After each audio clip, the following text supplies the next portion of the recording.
Welcome to The Safeguarding Way. Episode 2 of our podcast dives deep into the heart of safeguarding, tackling the big debate. Is robust accountability enough, or do real safety solutions need children's voices front and centre? This episode was part of our Safeguarding channel on Substack, published in November 17, 2025, as part of our response to International Child Safeguarding Week, and we questioned the involvement of kids in keeping their safety and whether we're really listening to their voices. So this particular episode will look at the debate between why accountability alone won't create real safety and how listening transforms culture, not just policy.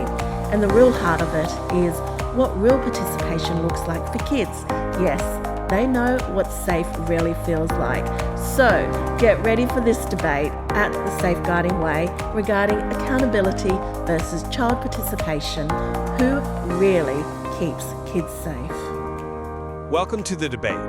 This week, we are grappling with some of the most challenging concepts to emerge from International Child Safeguarding Week 2025, specifically looking at the bold proposals put forth by the Safeguarding Way.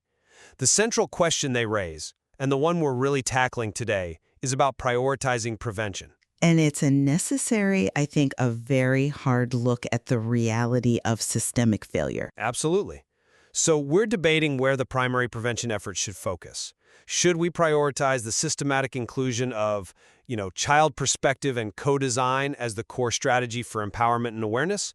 Or must we first rely on measurable, data-driven systems and strict adult accountability to prevent these huge systemic institutional failures? My position is, it's pretty clear.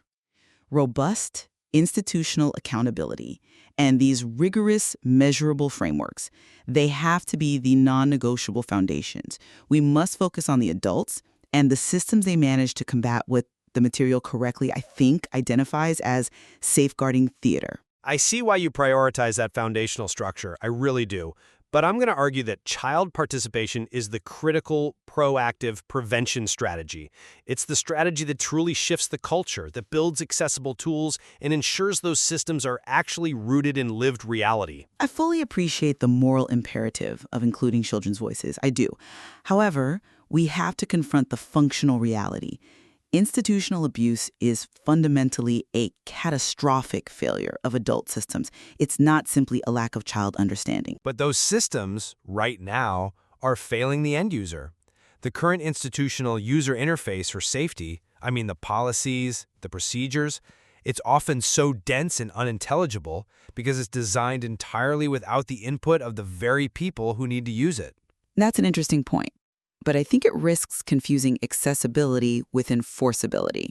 Sure, co-design can lead to great resources. Look at SOS Children's Village's Spain creating the superhero POPI to explain complex concepts. That's fantastic. But it doesn't address the core organizational issue.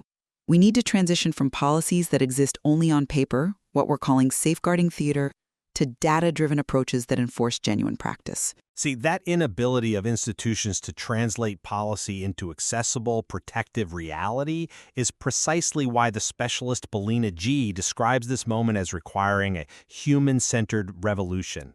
The only way to achieve genuine protection is by treating children as the real experts in their own world. This is a fundamental transfer of power, transforming children from passive recipients to active architects of their own safety. And how do we ensure that transfer of power translates into a measurable reduction in harm? Well-meaning intentions are just not enough when we're dealing with systemic risk. The primary defense must be the implementation of verifiable frameworks. Look at the Promoting Equality in African Schools, the PEAS, Safeguarding Standards and Monitoring Tool. It takes this broad safety policy and it distills it into 4 measurable output-focused pillars: awareness, prevention, reporting, and response. This model transforms safeguarding from, a philosophical goal into a demonstratable, verifiable practice. It ensures safety is the result of deliberate, consistent, improvable action. Okay, that model sounds incredible for auditing compliance. But my question is, how does focusing purely on system compliance avoid becoming the very thing we fear? just a sterile checklist that addresses the symptom rather than the root institutional unwillingness to truly concede control. Well, I come at it from a different perspective. Let's focus on the nature of the threat itself. The material raises this really important concept of digital institutional child abuse. This isn't about a failure to translate a policy into a fun game. This is a diagnosis of institutional failure that stems directly from corporate profit motives. Can you elaborate on that diagnosis for our listeners? Certainly. It highlights that Meta's algorithmic directories, by their very design, can funnel predators to underage users. This type of threat requires adults, legislators, engineers to mandate and implement privacy by design, stronger laws, maybe raising social media minimum ages to 16, and holding these massive multinational corporations accountable. A 9-year-old cannot co-design legislation to fix an intentionally broken, exploitative platform. That has to be adult accountability first. I'm not convinced that line of reasoning dismisses the necessity of a child's perspective. In fact, I think it highlights the need for moral courage and for structural power sharing. And this is where the bold voice of specialists like Belina G becomes so essential. Her declaration that safeguarding is spiritual and that silence is not an option. I understand the need for moral urgency, but how does that philosophical stance actually stop an abusive algorithm from operating? It exposes the adult certainty that allows these systems to run unchecked. The paradox of protection happens when adults silence the voices that challenge their complacency. Genuine participation, like the World Vision Children and Youth Advisory Board or the Diocese of Parramatta's Kids' Voices art competition, it forces structural power sharing. It provides essential, often uncomfortable knowledge that is in tension with established adult expertise. It's that tension that prevents the institutional blindness that leads to abuse. Okay, I agree that empowering children to speak is a critical protective factor, but let's look at the efficacy of empowerment versus systemic enforcement at scale, especially when we're talking about prevention. We see proof that participation isn't just a nice to have, it actually is the core protective factor. When children are partners in safety, they are taught to recognize red flags and to protect not only themselves, but others. Initiatives like Football United or Moving the Goalposts in Kenya, which use sport as a catalyst, they demonstrate this perfectly. They become a living classroom for safety, for leadership, for resilience. The focus shifts to building safe citizenship, where safety is lived and experienced, especially among vulnerable populations affected by trauma.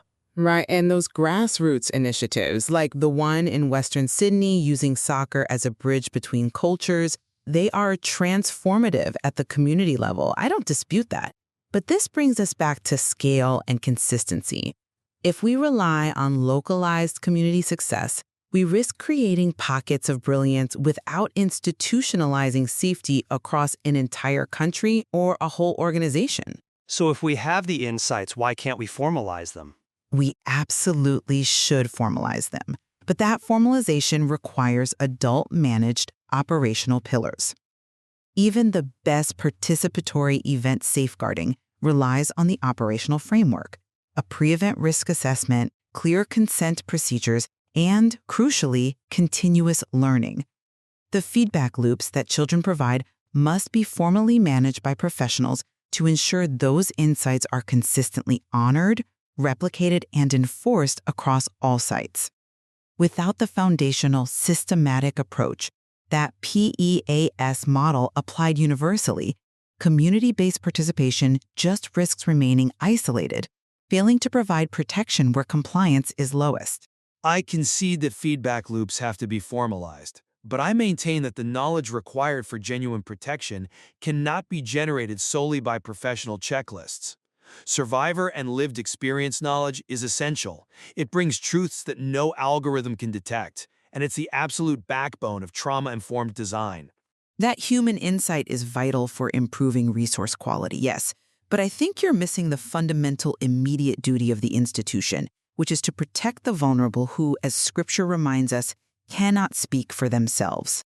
The immediate necessary action is creating clear and anonymous reporting systems and ensuring transparent, swift response protocols.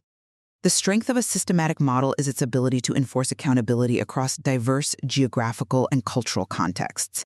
That proves systematic design is the fundamental guarantor against institutional breakdown. But that reporting system will only ever be effective if it is accessible and trusted. And if it's designed with the insight of the end user, it bypasses traditional adult defenses. The success of gamified resources like Google's Innerland or the Daniel Morcom Foundation's Challenges and Choices, it shows that protection requires emotional processing tools. We need that human insight gained from code design to understand how children actually process abstract threats like grooming or digital exploitation. Adult expertise alone it's insufficient. Gamification is an excellent tool for awareness, I agree. But we can't rely on a successful app when the foundational system responsible for physical and digital safety is non-compliant or, worse, non-existent. Accountability must come first. We have to enforce verifiable, measurable standards to ensure compliance, and then we can empower and co-design the tools that children use. Ultimately, we have to trust children as active architects of safety. Moving beyond those static, top-down policies means embracing genuine partnership, radical humility, and the sharing of power. This is how safety and dignity are truly woven into the fabric of daily life, not just stapled onto a compliance binder. This cultural shift, the one demanded by experts like Belina Gee, is the proactive prevention we so desperately need. And I conclude that while participation illuminates necessary cultural shifts and creates better resources, the fight against institutional abuse requires rigorous, verifiable accountability mechanisms. The priority must remain on forcing organizations and corporations to implement robust, ethical systems that guarantee safety and privacy as a non-negotiable foundation. Listening is essential, I agree, but it has to be backed by consistent, measurable action. This discussion clearly illuminates that effective safeguarding must harmonize both radical listening and robust, accountable architecture. We have to move past the illusion of listening and truly honor both the physical safety and the voice of the child. Indeed. There's clearly much more to explore in how these two essential strategies must and can interlock to create a truly comprehensive safety culture. Thank you for listening to this episode of The Safeguarding Way. And as with all episodes, we hope that you get a lot out of this content. Be sure to check out The Safeguarding Way on Substack, where we have further resources that you can tap into and look at how we use child voices in our safeguarding policy, legislation, and in the world of child safety and protection. We have articles from playground to policy to gamifying safeguarding and really looking at child participation as the beating heart of safeguarding. There are some tools there. We've also got some companies internationally that are doing safeguarding really well, getting children's involvement. So check out that channel on thesafeguardingway.substack.com. Be sure to subscribe here and over there. But we hope to bring you more content that is kind of like not really your mainstream safeguarding kind of topic. Yeah, we delve right into the darkness, but also what's really going well in safeguarding. So thanks for watching and listening, and be sure to subscribe and check us out for our next